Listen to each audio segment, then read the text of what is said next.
What's up mga kalagan? Ito na pala ang last part ng ating vlog para sa aking journey pabalik ng Maynila galing sa Bohol.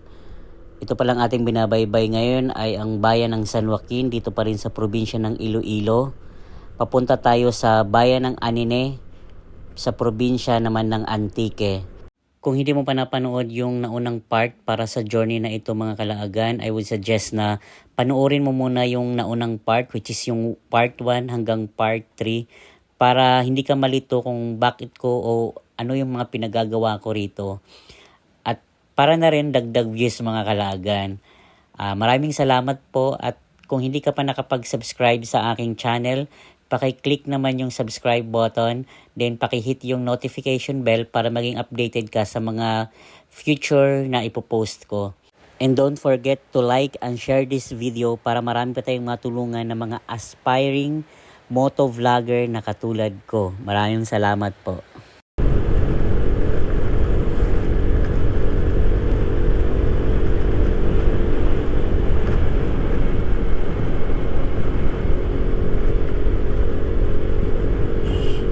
Ito oh, dagat yung nandyan oh.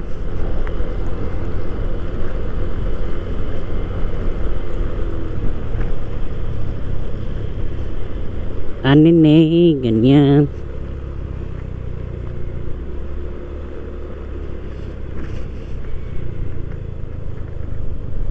Dahil pupunta tayo sa bayan ng Anine, kinakailangan natin dumaan dito sa may gilid pa Coastal Road. Kasi yung pag diniretso mo yung nasa kanan ko, yan yung mga galing Katiklan.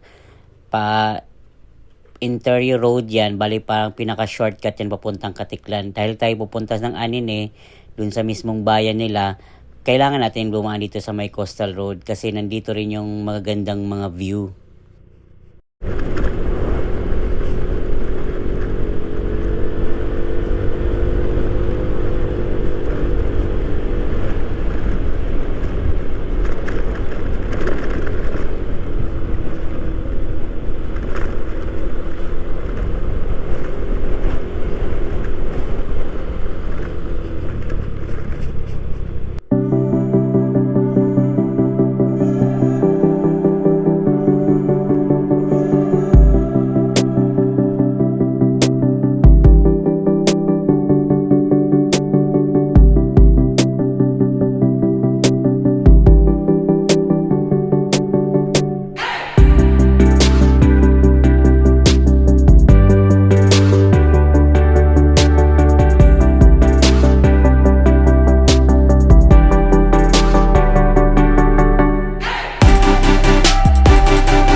Dahil po lang ano dito, beach resort.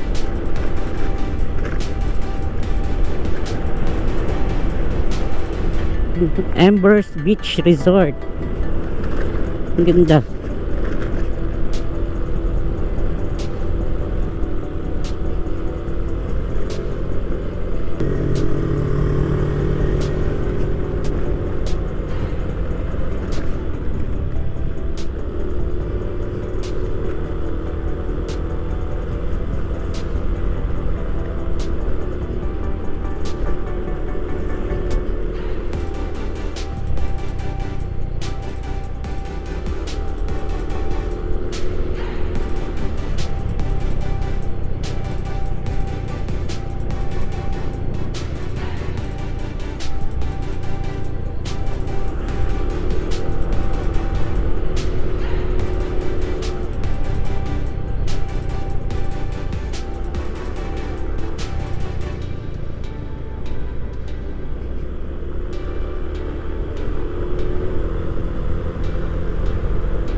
Tubog Beach Resort, Buglong Bato Beach Resort.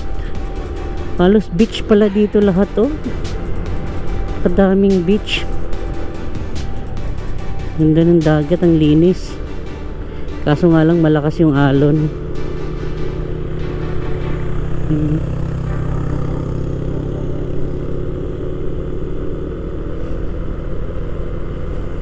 LSDC Resort, free wifi.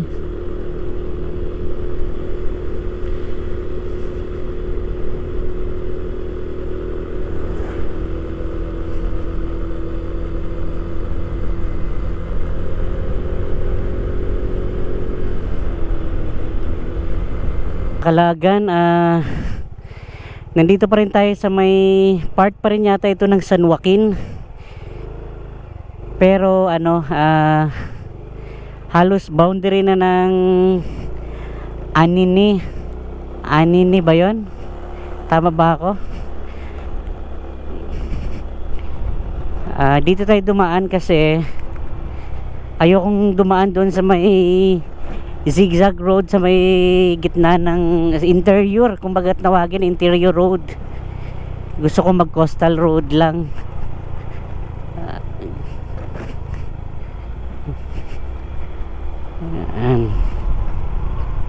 Ang Anini yata is part of Antique na yata.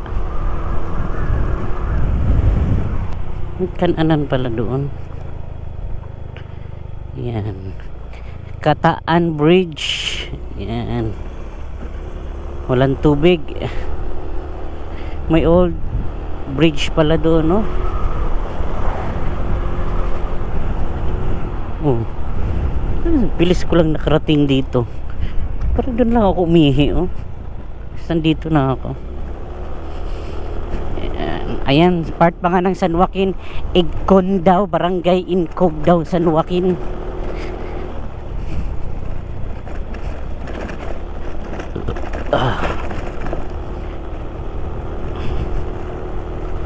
Oh.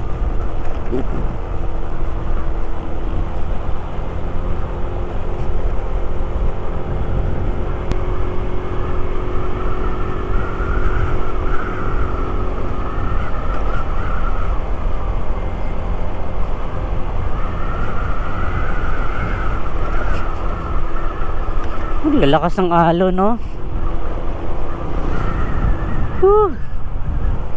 Lakas ng alon. Pebbles Corals Beach Resort.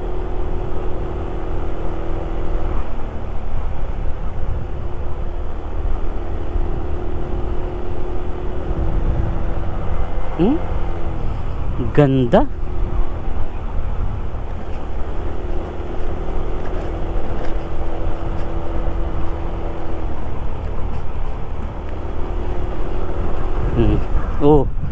Oh, saan ka pa, oh? Pwede kang maligo dyan, kaso galang lakas ang alon.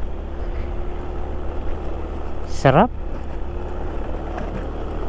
Sarap magtampisaw.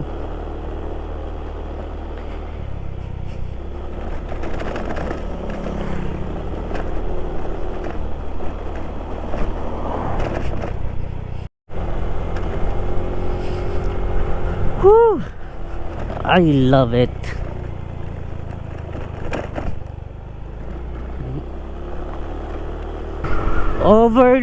Overlooking,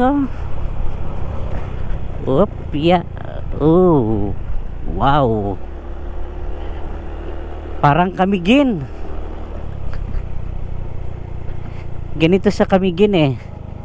Paakyat, pababa, tapos ayun, sa bangin niya, no? Nandiyan yung dagat. Ang ganda.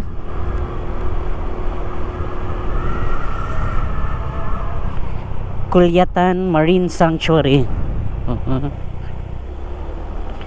Talagang malalakas yung alon dito.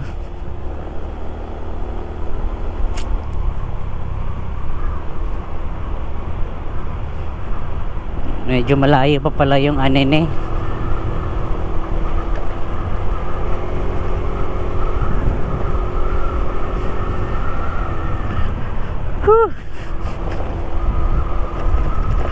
Rides kung rides.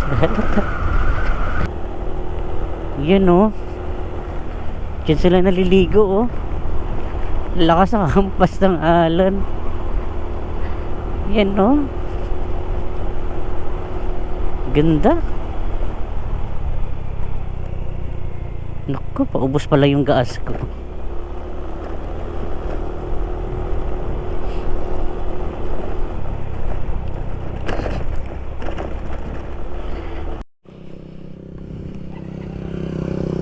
Okay mga kalagan, nandito na tayo ngayon sa Antique. Parang ito yata is part of Anine Antique.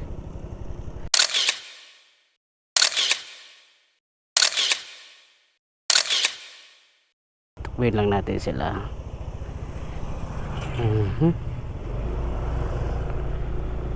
Welcome to Antique.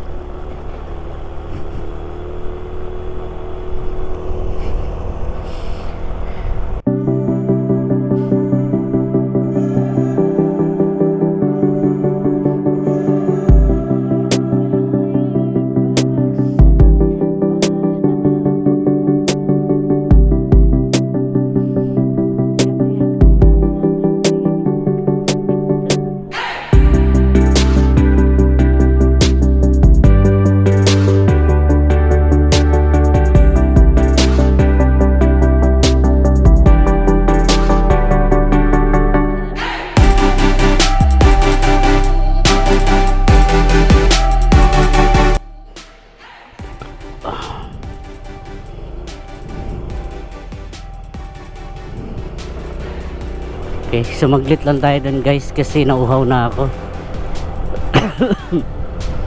Lamig ng tubig. Yung sarap. Lumilipas ang panahon, kabiyak ng ating gunita, ang mga ibon alaman, bakit kailangan lumisan?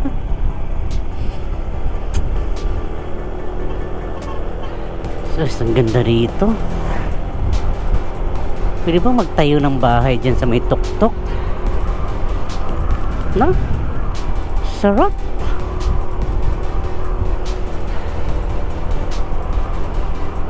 Oh.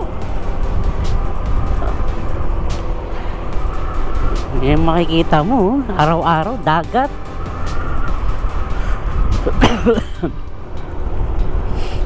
Tapos dito bundok. Oo. Kasarap naman mamuhay rito. Ay.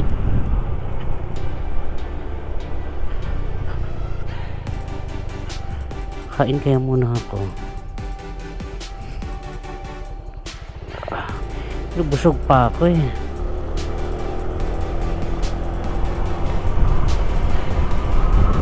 Mamaya na lang ako kain. Parang hindi pa ako natunawan sa kinain ko kanina. Ilugaw lang, arroz caldo lang naman yon. Okay mga kalagan, anong oras na? Nandito pa ako sa Antique.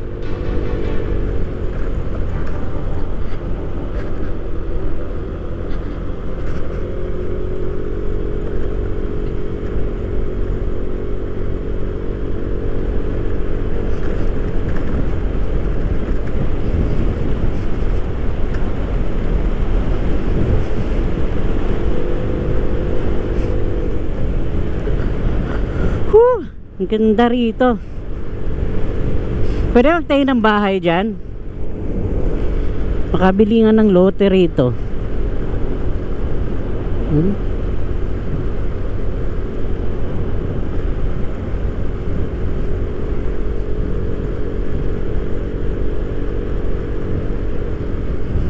Oh my God. Ang ganda. Oh? Shit, ang ganda rito. Bundok. Tapos ito dagat. Sus, ang ganda.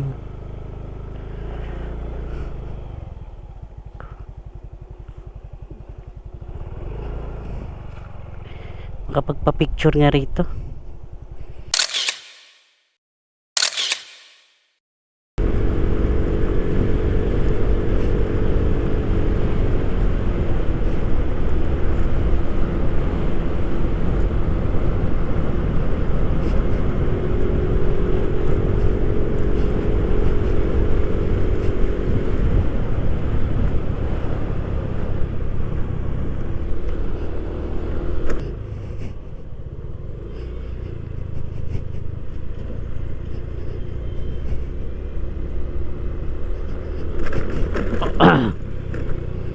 Dagat there.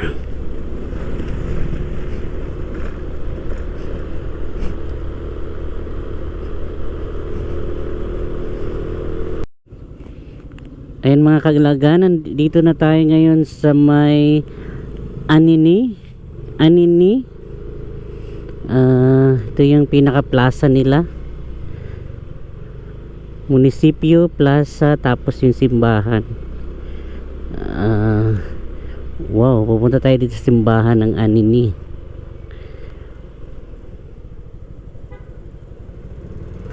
Uy, ganda.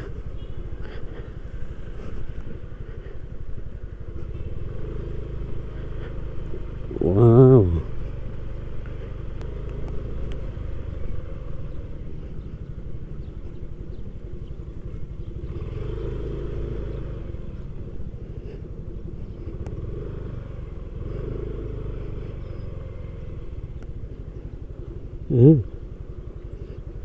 Ganda. Can we skip to the good part?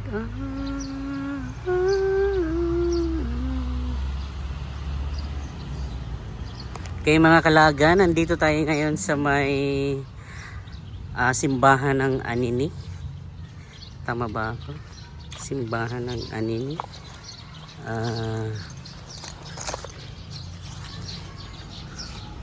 Ito kasama siya sa National Culture of the ano ba yan? National Heritage. Yan. Pinatayo ng mga Agustino sa kasalukuyang pook noong 1630. Yan, susubukan nating pasukin yung loob. Yan, pasok tayo dito, baka bukas dito sa gilid. Tingnan natin kung bukas. Dito tayo sa gilid dadaan. Yun,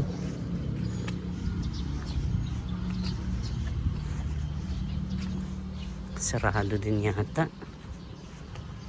Sarado. Mukhang pinasara na yata ito muna pansamantala. Sarado nga ito.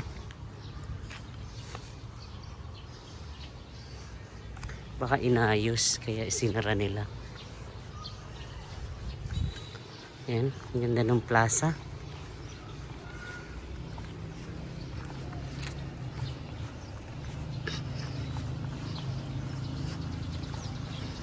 Hindi tayo makapasok.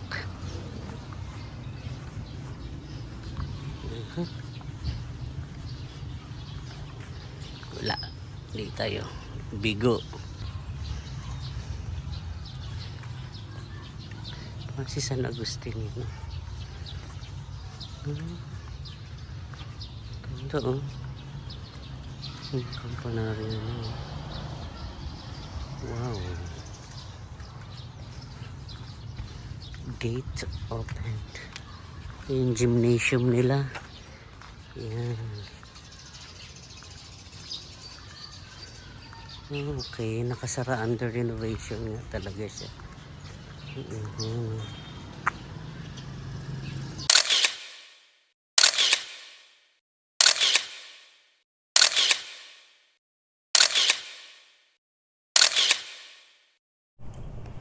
Okay mga kalagan, under renovation pala ang simbahan kaya hindi rin tayo makapasok.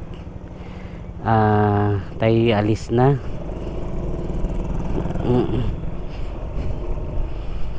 Yan, at least na anuhan natin, na picturean natin yung mismong Facade ng simbahan. Ano to?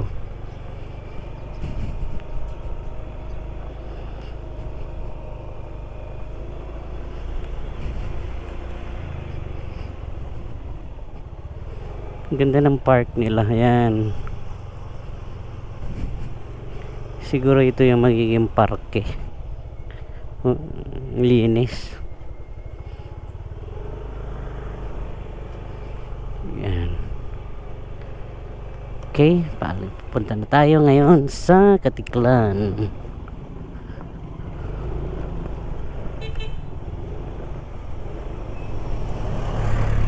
Wala kayang Petron dito.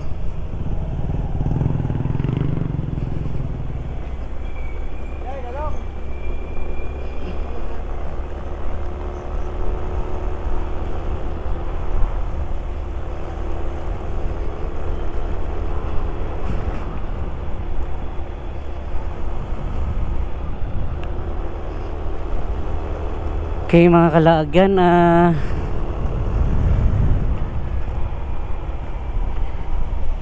wala pa rin ako nakikitang Petron dito. Wala.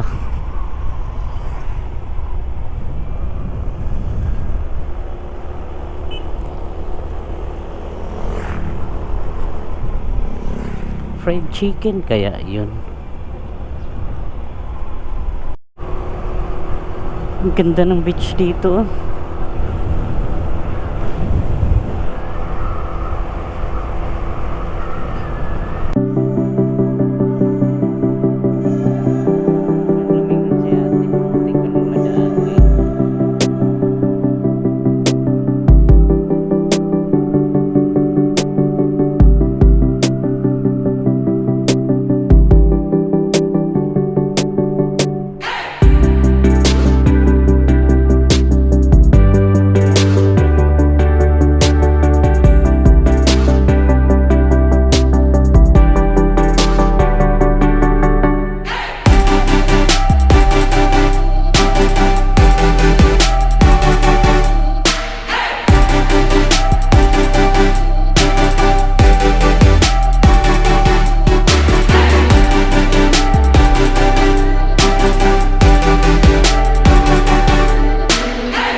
Yan guys, kung hindi tayo tumuloy-tuloy dito sa Nini, bali ang labas natin sana, kung doon tayo sa interior dumaan, dito sana tayo lalabas. Ayan, galing yan doon. Kaso nga lang, nag-decide akong mag-coastal, kaya dito ako dumaan sa Nini. Malayo nga, pero sure naman, safe pati. Bagay, hindi ko rin naman alam kung gaano baka maraming tao kasi maiksi lang naman siyang interior eh. Di katulad doon sa El Salvador at saka sa Mabinay. doon sa may Dumaguete to Bacolod, sa Bais, Babinay. Yun na parang parang mahaba kasi yung niya, yung yung interior niya. Kaya medyo delikado, pero dito mukhang maiksi lang naman, pero hindi ko rin alam kasi di naman ako dumaan doon kung gaano ka safe dumaan, kung masiraan ka, hindi ba mahirap. Yeah. Baka next time kung bibigyan ng bigyan ng chance na makagala ulit, tingnan natin kung kung pag dumaan tayo dyan kung gaano ka okay. Mas maganda sana pag dumaan dyan meron kang kasama para kung ano mangyayari at least may backup. Okay guys, dito na tayo sa San Jose. Alam ko parang San Jose na to eh. Medyo malapad yung daan. Yan. Hamtik pala ito, Hamtik Antique. Ayan. Ito dire-diretso na to hanggang Katiklan, tapos coastal lang tayo, coastal road. Based dun sa mga mga 3 hours 3 hours mahigit siguro ang takbo pa nito. So hindi ko alam kung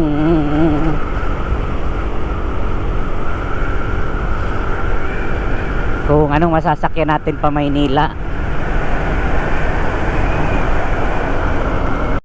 Ito pala ang naging ruta natin mga kalagan, galing dun sa Anine papuntang Katiklan.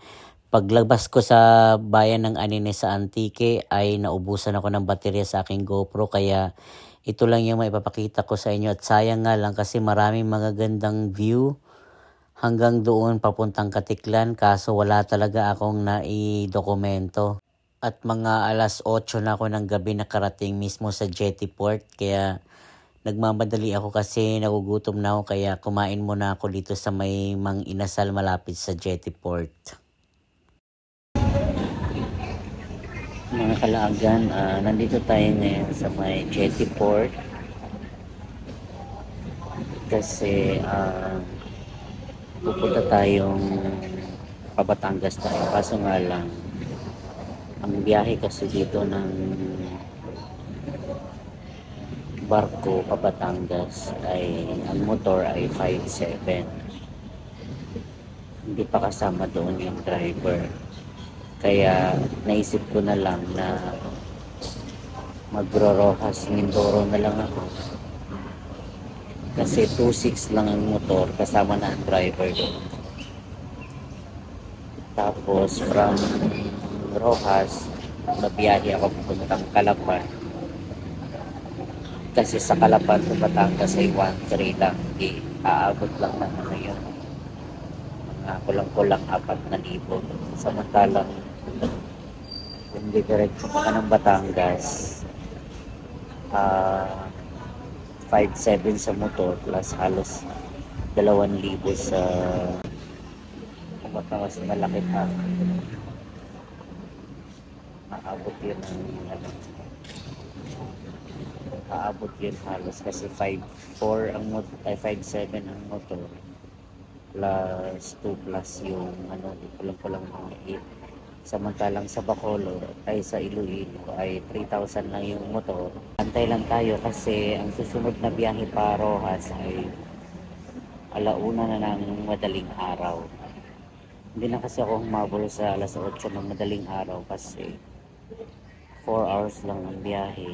Kung alas 8 ang alis, 9, nandun na siya ng alas 12. Mas mahirap doon tumambay sa Rojas Mindoro kasi walang masyadong tao. Unlike dito, maraming tao, maya yung labas at saka papasok sa Boracay. Papakita ko sa inyo yung Jetty Port.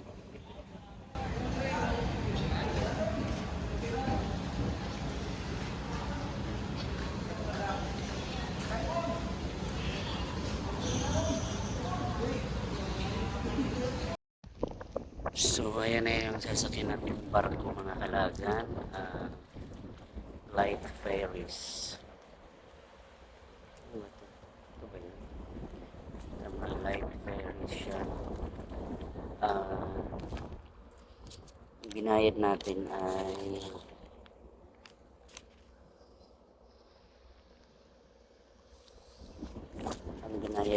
ay 2.6. Pasensya na't mahangin. Ayan, 2.6.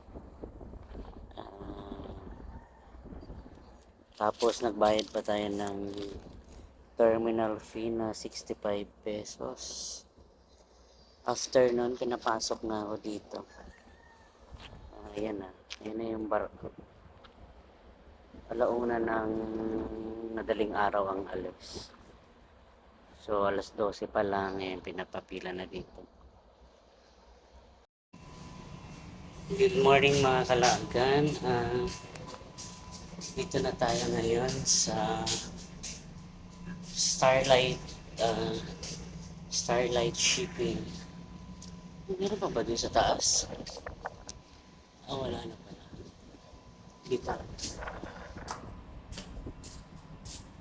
Punta na tayo sa ating slide. Alam. Pagpasok ko nga dito sa loob mga kalaagan ay walang masyadong pasahero. Actually, itong biyaheng ito, natatandaan ko mga less than 20 passengers lang kami. Kaya kahit saan kami pwedeng upo, ako dito ako natulog, dito ako humiga kasi sobrang pagod yung katawan ko. Kaya naman natulog muna talaga ako at paggising ko, nagulat na lang ako, nandun na pala kami sa may Rojas Port, mga 6 a.m. Kaya nagmamadali naman ako ngayon kasi bibiyahe pa ako papuntang Calapan, Mindoro. 2 oras ko tinakbo from Rojas Port papunta doon sa Calapan Port. Ang proseso pala dito mga kalaagan sa may Calapan Port, kukuha ka muna ng arastre. Pag nakakuha ka ng arastre, pupunta ka dito sa may light shipping booth. Depende sa sasakyan mong barko. Ako kasi light shipping kaya dito ako pumila. Ayan. Bago ka magbayad ng terminal fee, at ang binayad kong terminal fee ay 65 at ang aking ticket ay 1.4 kasama na ang rider doon. At ito na nga, masandali lang mga kalagan, hindi ko maalala kung 4 hours ba yun. Nandito na ako sa may Batangas Port at ayan, babiyahe na ako papunta sa amin at thanks God at nakarating ako ng ligtas. Ito pala ang kabuuhang ruta ng aking tinakbo mga kalagan para sa journey na ito. Kasama ang aking 7-year-old na MIUI 125 at mabuti na lamang at hindi pumalya yung aking motor sa journey na ito. At thank you na rin kay Lord at hindi niya rin ako pinabayaan kahit na ganito kalayo yung aking tinakbo. At kung may mga tanong pa kayo mga kalagan regarding sa journey na ito, paki-comment na lang sa may comment section sa baba para matulungan ko kayo kung may mga tanong kayo regarding sa mga port. Mag-comment lang po kayo. Salamat po.